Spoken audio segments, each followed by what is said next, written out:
here we are again for chapter 15 of reading this amazing and shocking sometimes in our day, and especially for younger people and even for some of the older people that may be taking the time and having the interest to understand truth.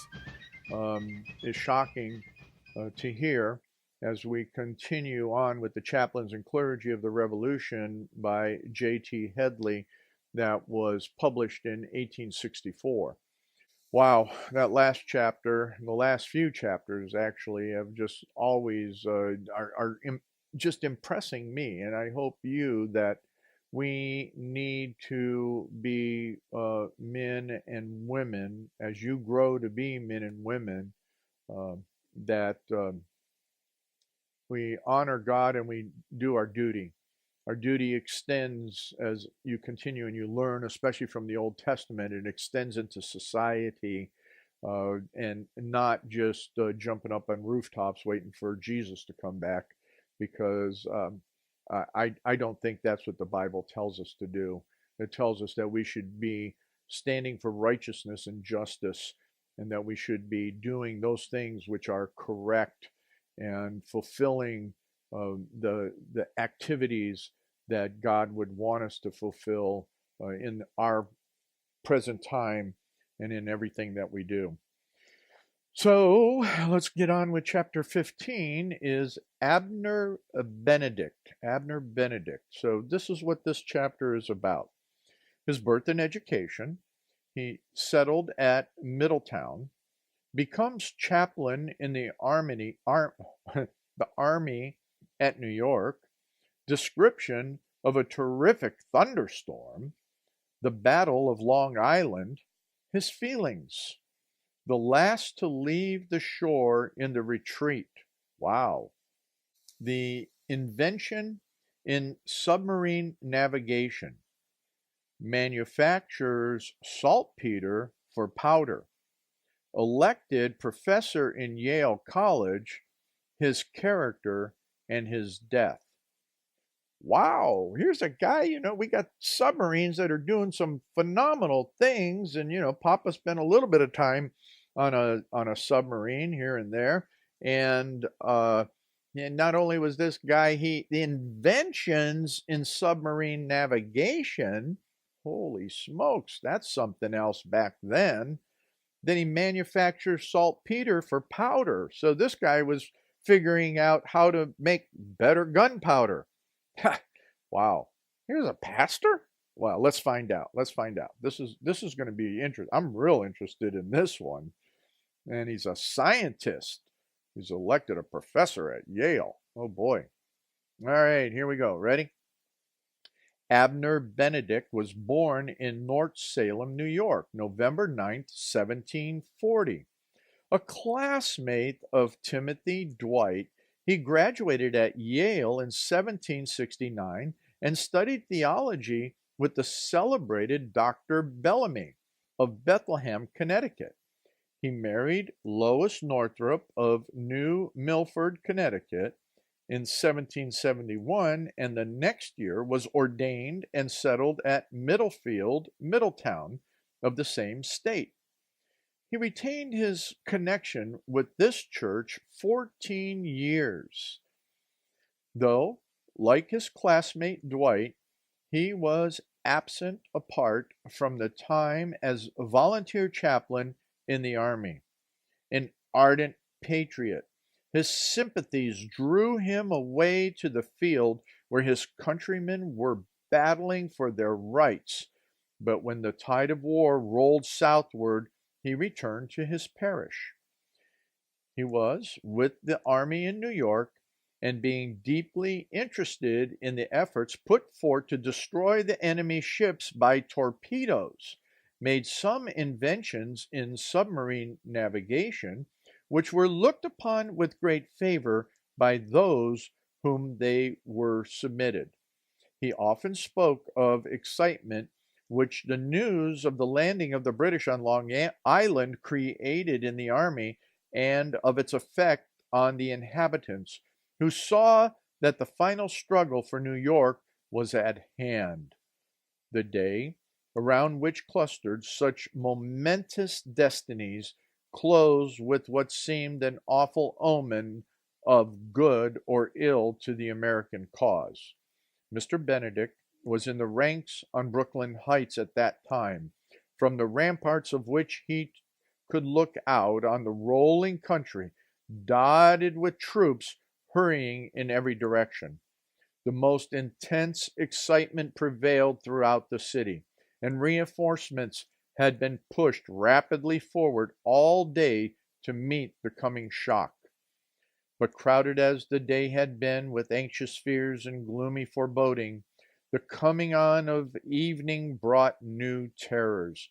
In the west slowly rose a thundercloud, the glittering, coruscated edges of which seemed solid as marble, so that when the sun passed behind it, it was like a total eclipse, and sudden darkness fell on the sea and land. Mr. Benedict describes the appearance and passage of this thundercloud was appalling. And I'm going to go to a quote, a little bit of notation here. It says that Mr. Benedict was my grandfather, and I can remember when a mere child the effect this description had on me, but as I can recall only disconnected portions of it, I have chosen to put the whole account in my own language. Interesting. And so this grandchild was the one that contributed to this section. And so I'm going to continue now. As it continued to rise higher and higher, he observed that it was surcharged with electricity, for the lightning was constantly searching it from limit to limit, and the deep reverberations that rolled along the heavens without intermission sounded more like successive billows bursting on the shore than the irregular discharge of a thundercloud. At length, at 7 o'clock, it began to rain. All before had been skirmishing that precedes the battle, but now, like some huge monster, that cloud suddenly gaped and shot forth flame. Then followed a crash louder than 1,000 cannon discharge at once. It was appalling. The soldiers involuntarily cowered before it. In a few moments, the entire heavens became black as ink, and from horizon to horizon, the whole imperium was ablaze with lightning, while the thunder that followed did not come in successive peals, but in one long, continuous crash, as if the very framework of the skies was falling to pieces, accompanied with a confused sound as though the fragments were tumbling into a profound abyss. The lightning fell in masses and sheets of fire to the earth, and seemed to be striking incessantly on every side. There was an apparent recklessness and wildness about the unloosed strength of the elements that was absolutely terrifying. The power that was abroad seemed sufficient to crush the earth into 1,000 fragments. The fort was silent as the grave, for the strongest heart bent before this exhibition of God's terrible majesty. It did not pass away like in any ordinary shower, for the cloud appeared to stand still and swing round and round like a horizontal wheel over the devoted city. It clung to it with a tenacity that was frightful. For 3 hours, or from 7 to 10, the deafening uproar continued without cessation or abatement. When it finally took its sullen, tumultuous departure, every heart felt relieved. The morning dawned mild and peaceful, as if nothing unusual had happened. But soon reports began to come in of the devastation and death the storm had spread around. There was no end to the accounts of the almost miraculous escapes of the inmates of houses that were struck. In others, the inhabitants were more or less injured. A soldier, passing through one of the streets without receiving apparently any external injury, was struck deaf, dumb, and blind. A captain and two lieutenants belonging to McDougall's regiment were killed by one thunderbolt. The point of their swords melted off, and the coin melted in their pockets. Their bodies appeared as if they had been roasted, so black and crisp was their skin. 10 men encamped outside of the fort near the river and occupying one tent were killed by a single flash. When the tent that had fallen upon them was lifted, they lay scattered around on the ground, presenting a most melancholy appearance. They belonged to one of the Connecticut regiments and were buried in one grave. The service performed by the chaplain was very solemn and impressive. Familiar as we became with death in the midst of war, it somehow affects us very differently when sent, apparently direct from the hand of God. In battle, we hear the roar of the guns, and after the smoke and tumult have passed away, we expect to see bleeding and mangled forms scattered around. But there seems a hidden meaning, some secret purpose, when a bolt is launched by an invisible arm and from the mysterious depths of space. From every side came in reports of soldiers more or less injured, and the excitement could hardly have been greater, and the returns caused more surprise if there had been a night attack on the camp.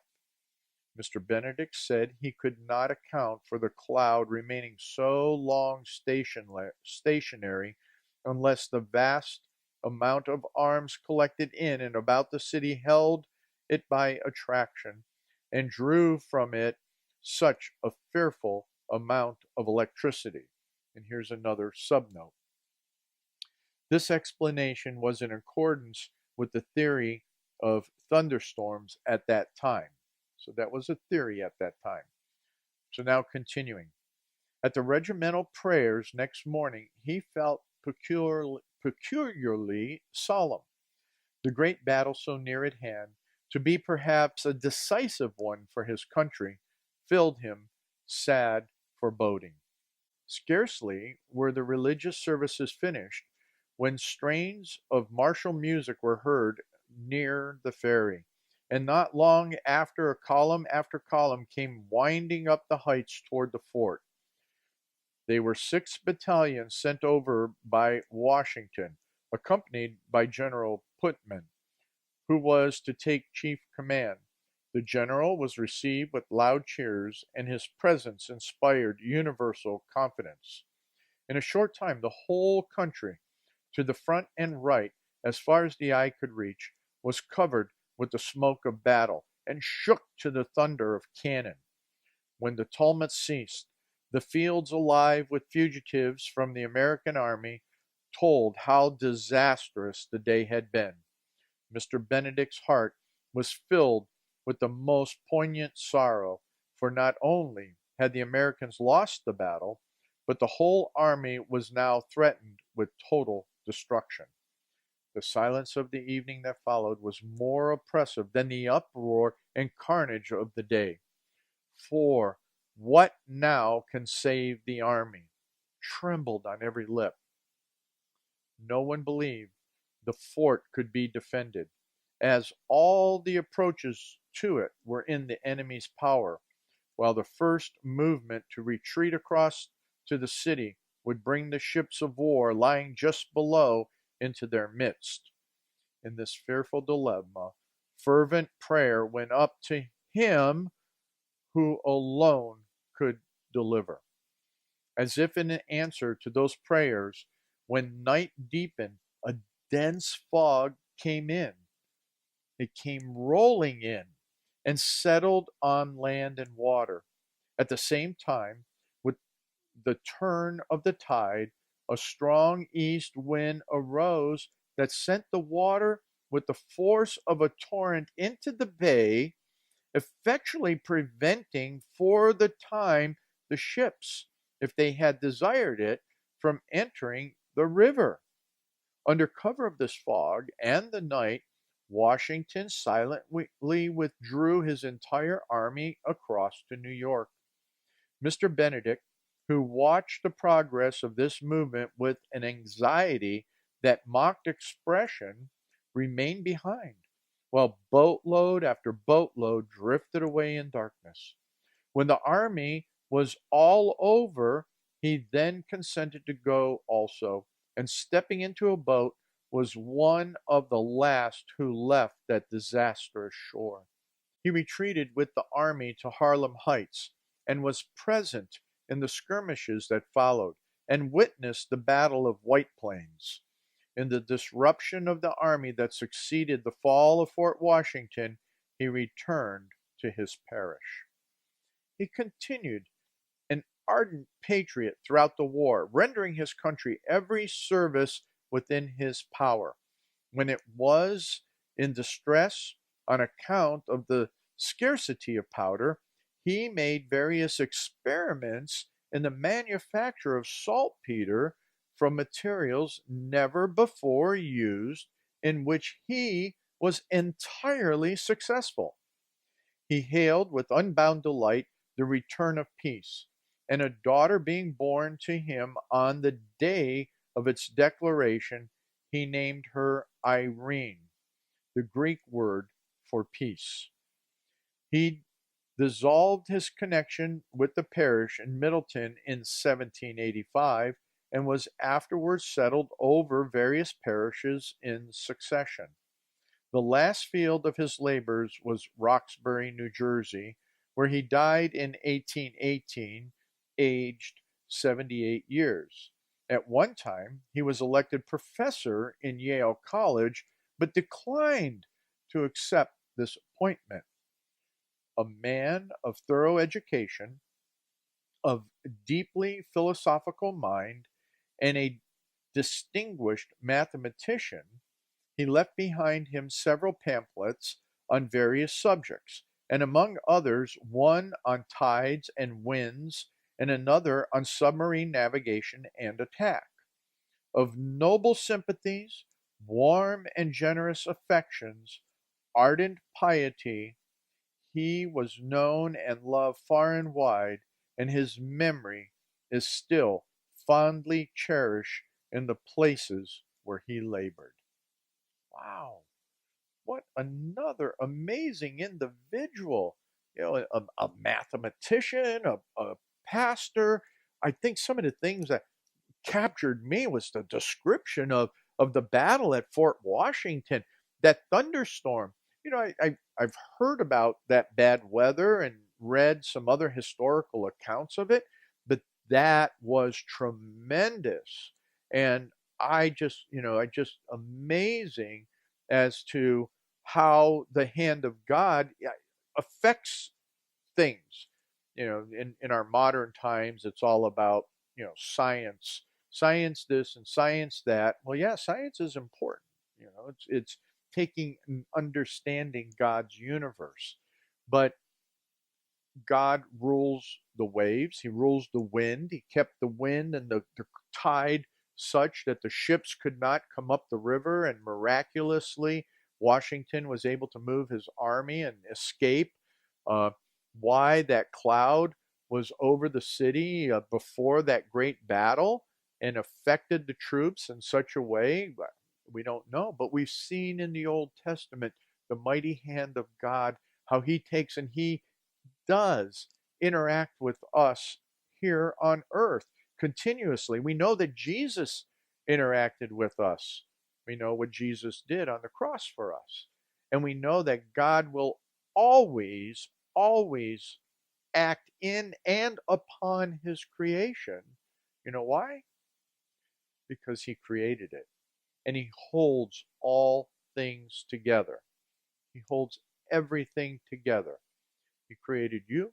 He created me. He calls us to Himself if we are willing to be ready for Him. According to His purposes, He calls us. Well, with that, I'm looking forward to the next chapter, and I need to go get a little bit of sip of something because my lips are dry, and I think it's a good time for us to take a break. All right.